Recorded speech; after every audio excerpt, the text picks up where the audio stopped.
शिकंजी ले लो शिकंजी, नींबू सोडा से बनी शिकंजी। शिकंजी ले लो शिकंजी, नींबू सोडा से बनी शिकंजी। सुंदरवन के जंगल में बंटी कबूतर अपनी पत्नी टुनटुनी चिड़िया के साथ रहता था। उसकी एक बेटी थी जिसका नाम लूसी कबूतरी था। बंटी कबूतर एक किसान था। एक बार गांव के जंगल में बहुत बड़ा सूखा पड़ गया था, जिससे बंटी कबूतर के खेत में कोई भी अनाज की फसल नहीं आई थी। दोनों पति पत्नी मजदूरी करके अपना पेट पाल रहे थे। सूखा पड़ जाने के कारण जंगल में अब उन्हें कोई भी काम नहीं मिल रहा था। एक दिन थका हारा बंटी कबूतर घर लौटता है। तब टुनटुनी चिड़िया उससे पूछती है, क्यों जी, आज भी आपको कोई काम नहीं मिला? नहीं टुनटुनी चिड़िया, बहुत कोशिश की लेकिन कोई काम नहीं मिला। समझ नहीं आ रहा है ऐसे कितने दिन तक चलेगा। ठीक है जी, आप आराम करो, मैं आपके लिए नींबू की शिकंजी बना कर लाती हूँ। टुनटुनी चिड़िया शिकंजी बनाकर बंटी कबूतर को देती है। ये लो जी, नींबू की शिकंजी। अब घर में थोड़े से ही नींबू बचे हैं, अगर कोई काम नहीं मिला तो भूखे मरने की नौबत आ जाएगी। बंटी कबूतर नींबू की शिकंजी पीने लगता है। सुनते हो जी, मैं क्या कहती हूँ, क्यों ना हम लोग शहर के जंगल चले, वहीं कोई काम धंधा करेंगे। अब गांव के जंगल में कुछ भी नहीं रखा। तुम्हें याद है ना, मेरी सुंदरी मौसी नदी के पार शहर वाले जंगल में रहती है। चलो हम लोग उन्हीं के पास चलते हैं। शहर के जंगल चलकर कोई काम धंधा ढूंढ लेंगे। अब तो अपनी बेटी लूसी कबूतरी भी बड़ी हो रही है, उसके लिए भी तो कुछ सोचना है। ऐसा सोचकर दोनों पति पत्नी अगले दिन शहर के जंगल जाते हैं। अचानक उनकी मौसी टुनटुनी चिड़िया को देखकर कहती है, अरे टुनटुनी बिटिया, यहाँ अचानक आना कैसे हुआ? गांव के जंगल में सब ठीक है ना? क्या बताऊं मौसी, गांव के जंगल में इस बार ऐसा सूखा पड़ा है कि सारा खेत ही सूख गया है। कोई भी अनाज नहीं उग रहा है। वहाँ हम लोग भूखे मर रहे थे, इसलिए यहाँ आए हैं। आपका भरोसा था, अब आप ही हमें कोई काम धंधा दिला दीजिए, आपकी बड़ी मेहरबानी होगी। अच्छा किया बिटिया, जो अपने परिवार के साथ यहाँ आ गई। अब तुझे चिंता करने की कोई जरूरत नहीं। अच्छा बिटिया, ये बता तू गांव के जंगल से मेरे लिए क्या लेकर आई है? मौसी, मैं कुछ नींबू लेकर आई हूँ। यही घर में थोड़े बहुत बचे थे। ऐसा करती हूँ मौसी, मैं सबके लिए नींबू की शिकंजी बना देती हूँ। गर्मी बहुत है, सभी एक एक गिलास पी लेंगे। हाँ हाँ बेटी, जल्दी बना। नींबू की शिकंजी पिए बहुत दिन हो गए। टुनटुनी चिड़िया शिकंजी बनाने लगती है। तभी सुंदरी कौवी की पड़ोसन बबली कबूतरी उसके घर आती है। अरे सुंदरी बहन, ये तुम्हारे यहाँ कौन आया है? बबली बहन, ये मेरी भांजी है। गांव के जंगल से शहर के जंगल आई है और अब यहीं काम धंधा करेगी। तभी टुनटुनी चिड़िया सभी को शिकंजी देती है। नींबू की शिकंजी पीकर बबली कबूतरी कहती है, अरे वाह, ये शिकंजी तो बहुत ही स्वादिष्ट है। किस चीज से बनी है? बबली बहन, ये नींबू और सोडे की शिकंजी है। शहर के जंगल में तो कहीं भी ऐसी शिकंजी नहीं मिलती।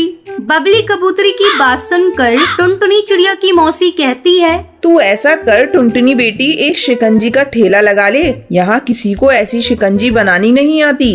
देखना, तेरे ठेले पर सुबह से ही भीड़ लगनी शुरू हो जाएगी।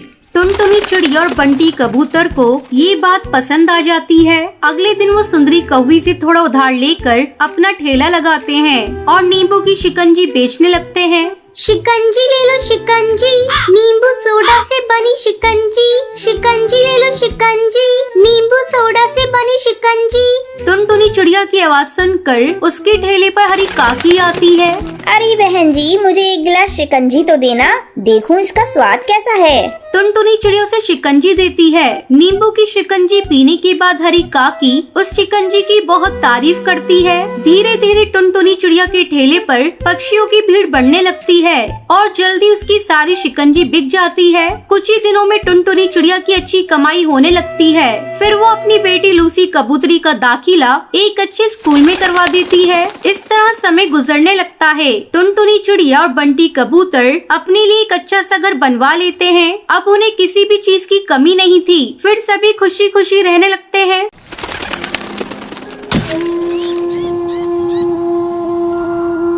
सुंदरवन के जंगल में टुन्नू चिड़ा अपनी 3 बेटियों के साथ रहता था। उसकी बड़ी बेटी का नाम टुनटुनी चिड़िया था और मंझली बेटी का नाम टूनी चिड़िया था और सबसे छोटी बेटी का नाम भूरी चिड़िया था। तीनों बेटियां बहुत ही संस्कारी थीं। बचपन में ही उनके सर से उनकी माँ का साया उठ गया था। फिर टुन्नू चुड़ा ने ही अपनी बेटियों को पाल पोस कर किसी तरह बड़ा किया। अचानक एक दिन टुन्नू चुड़ा की तबीयत बिगड़ जाती है। वो अपनी तीनों बेटियों को अपने पास बुलाता है और उनसे कहता है, लगता है मेरा समय आ गया है, अब मैं नहीं बचूंगा। तुम लोग मेरी बातों को ध्यान से सुनो। टुनटुनी, तू बड़ी है बेटा, अपनी दोनों बहनों का ध्यान रखना। बाबा, तुम ऐसी बातें क्यों कर रहे हो? तुम्हें कुछ नहीं होगा। मैं अभी वैद्य जी को बुलाकर ला रही हूँ। बेटा, वैद्य जी को बुलाने से कोई फायदा नहीं। तू बस मेरी बात सुन। तेरी छोटी बहन भूरी को पढ़ने का बहुत शौक है, तू उसे बहुत पढ़ाना। इतना कहते कहते टुन्नू चुड़ा की मौत हो जाती है। बाबा, ये क्या हो गया बाबा? अब हम लोग तुम्हारे बगैर कैसे रहेंगे? तीनों बेटियां अपनी बाबा की बॉडी के पास फूट फूट कर रो रही थी। किसी तरह टुनटुनी चिड़िया अपने आप को संभालती है, फिर अपनी दोनों बहनों को समझाने लगती है। देखो टूनी और पूरी चिड़िया, तुम दोनों के इस तरह रोने से अब बाबा वापस नहीं आएंगे। अब हम लोगों को ही अपने आप को संभालना होगा। तुम लोग चिंता मत करो, तुम्हारी बड़ी बहन अभी जिंदा है। मैं तुम लोगों की देखभाल करूंगी।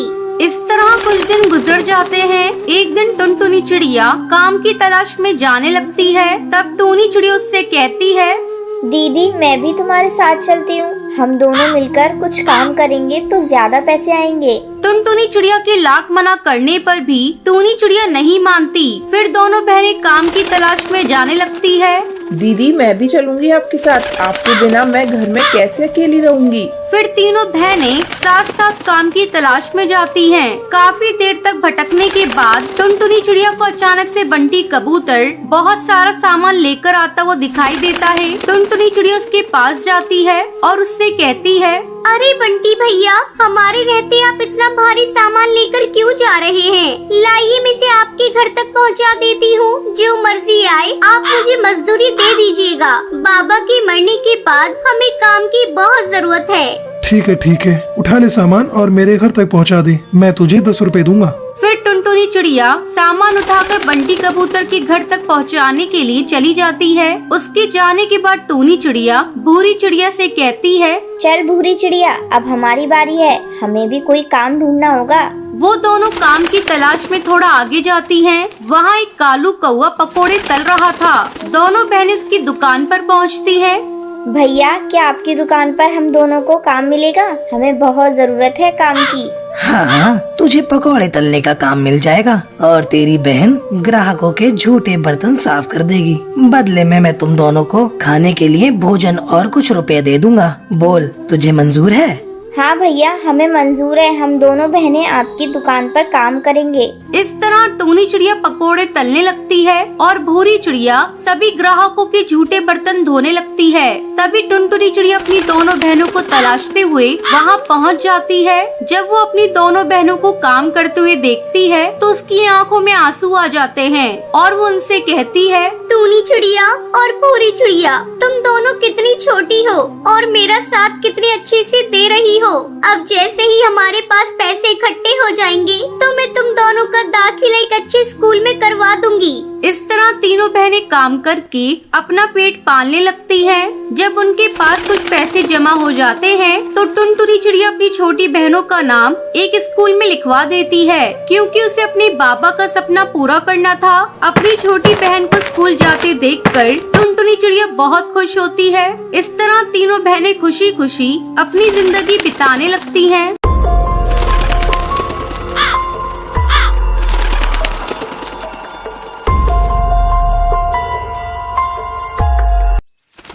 सुंदरवन जंगल में बंटी नाम का एक गरीब किसान रहा करता था। एक दिन उसकी पत्नी टुनटुनी उससे कहती है, देखो ना जी, अपनी तो एक ही बच्ची है रानी, लेकिन इसे भी हम लोग एक बेहतर जीवन नहीं दे सकते। पता नहीं हम लोगों की गरीबी कब दूर होगी और मैं अपनी बेटी को कब अच्छा पहनाऊंगी और खिलाऊंगी। लगता है ये मेरा सपना ही रह जाएगा। टुनटुनी, सोचा था इस बार फसल अच्छी होगी तो मैं पूरे परिवार के लिए अच्छे कपड़े लाऊंगा, लेकिन भगवान के आगे किसकी चली है। हर बार की तरह इस बार भी फसल अच्छी नहीं हुई। हाँ जी, फसल खराब हो गई और मेरी चिंता भी बढ़ गई। साहूकार अपने पैसे मांगने के लिए आएगा, तब हम लोग क्या करेंगे? वो तो हम लोगों के घोंसले को हड़प लेगा। पिछली बार बड़ी मुश्किल से अपने घोंसले को हम लोगों ने बचाया था, लेकिन लगता है इस बार हम लोग अपने घर को नहीं बचा पाएंगे। तू चिंता मत कर, ऊपर वाला जरूर कोई न कोई राह दिखाएगा। कुछ दिन इसी तरह गुजर जाते हैं। एक दिन दूसरे जंगल से एक व्यापारी अपनी पत्नी के साथ सुंदरवन जंगल आता है। उसकी मुलाकात बंटी से होती है। वो बंटी से कहता है, मैं एक बहुत बड़ा व्यापारी हूँ। मेरे पास बहुत सारा पैसा है, लेकिन मेरी कोई औलाद नहीं। मैं इस जंगल में एक बच्ची को गोद लेने आया हूँ, चाहे वो चिड़िया हो या चिड़ा। ये सब सुनकर बंटी सोचता है, क्यों ना मैं अपनी बच्ची को इन्हें गोद दे दूं। इसके बदले में मुझे ढेर सारे पैसे मिलेंगे, जिससे मैं साहूकार का कर्ज आसानी से चुका सकता हूँ। चलिए साहब, मेरे घर, मैं अपनी बच्ची को आपको गोद देने के लिए तैयार हूँ। बंटी उनको लेकर अपने घर जाता है। वो टुनटुनी को एक कोने में ले जाकर कहता है, टुनटुनी, ये दंपत्ति हमारे जंगल में एक बच्चा गोद लेने आए हैं। क्यों ना हम इन्हें अपनी बच्ची रानी को गोद दे दें। बदले में वो लोग हमें बहुत सारे पैसे देंगे, जिससे साहूकार का सारा कर्ज उतर जाएगा। ये आप कैसी बातें कर रहे हैं जी? मैं कैसे अपनी बच्ची को किसी को गोद दे दूं? टुनटुनी, ज्यादा पागल मत बन। ऐसा मौका बार बार नहीं मिलेगा। तू तो माँ फिर बन सकती है। तू ये भी तो सोच, रानी की जिंदगी संवर जाएगी।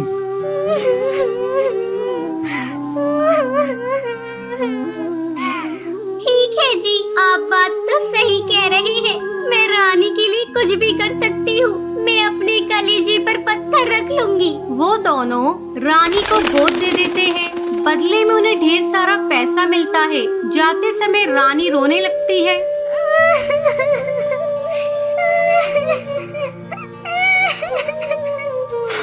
माँ, मैं कहीं नहीं जाऊंगी तुम्हें छोड़कर। मुझे मत भेजो माँ, मैं नहीं जाऊंगी।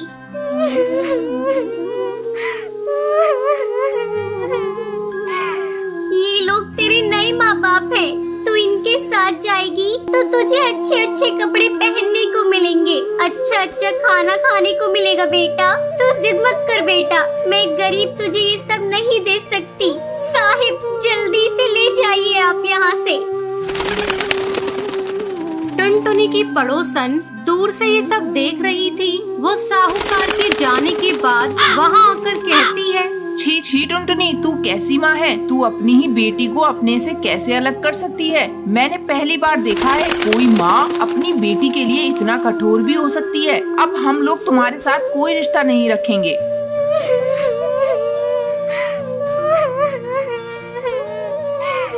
बहन, अगर तुम मेरी जगह होती तो तुम क्या करती? मैं तो अपनी बेटी को बेहतर भविष्य देना चाहती हूँ, इसलिए मैंने उसे गोद दे दिया और ये मेरी बेटी है। मैं अपनी बेटी के साथ कुछ भी करूँ। आपको बोलने का कोई अधिकार नहीं है। आप यहाँ से जा सकती है। टुनटुनी, मैं साहूकार का कर्ज चुकाकर अभी आता हूँ। किसी तरह टुनटुनी अपना जीवन अपनी बेटी रानी के बगैर बिताने लगती है। बच्चों, इस दुनिया में चाहे कितना भी कर्ज हो वो चुकाया जा सकता है, लेकिन माँ के प्यार और ममता के मोल को कभी भी नहीं चुकाया जा सकता है।